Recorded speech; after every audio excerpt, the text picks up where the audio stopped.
Hey, I'm Brian Van, sportbiketrackgear.com. Today we're going to break down the Alpinestars Ridge V2 waterproof touring boots.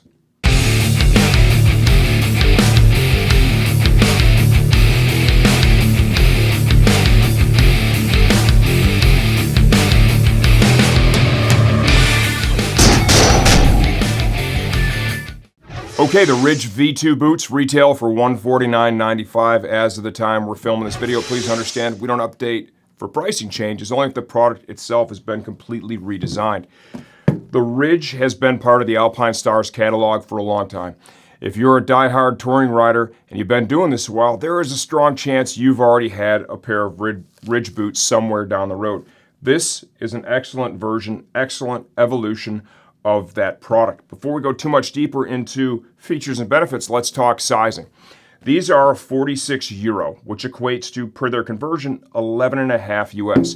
I wear a size 12 US shoe, leaning a little bit to the wide side in terms of width.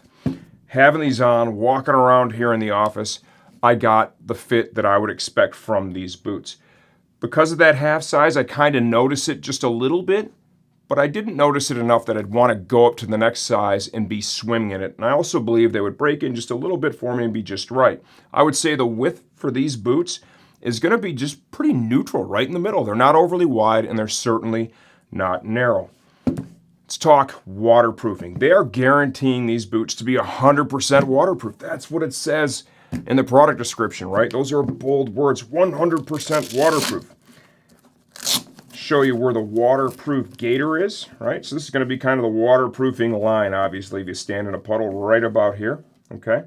That is going to be a waterproof, breathable membrane. You have to have a level of breathability, otherwise it's going to be really clammy in there. It'd be like putting a trash bag inside of your boots. It's not going to be pleasant at the end of the ride.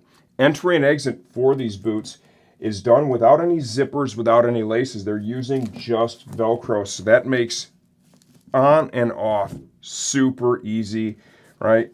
You can see they use a metal D-ring there. I think that's going to stand the test of time.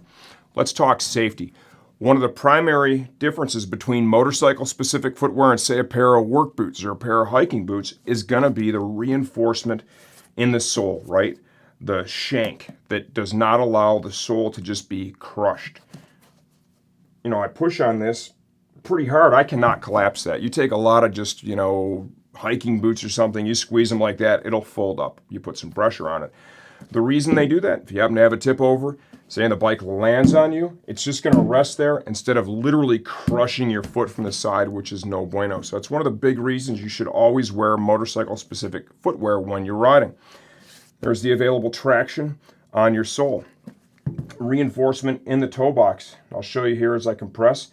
A lot of reinforcement here. It starts to relax right about there and right about here, right? And you can see that lines up, even though this is the brake side, with that shifter pad. They put it on both to be symmetrical. So you're going to have feel with the shifter. Lots of reinforcement in the toe box. As you come to the back, reinforced heel cup. There are going to be little armor pucks underneath the microfiber outer, right, on both sides of the ankle to help manage impact as well as abrasion.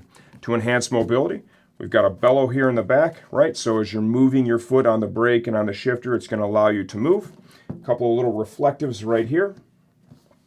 Reinforcement up here in the shin of the boot. This comes up, obviously, it's more of a 3/4 size boot. And we have a motion bellow right here in the boot. All in all, what do I think? The footwear is a strength, without a doubt, a strength in the Alpinestars catalog. This is one of their core products for that reason, right? They put a lot of design effort into this. This is a solid piece for sure. If you have any questions, leave those in the comment section of this video. I answer all that stuff myself, and I'm always here to help you choose the right gear for your next ride.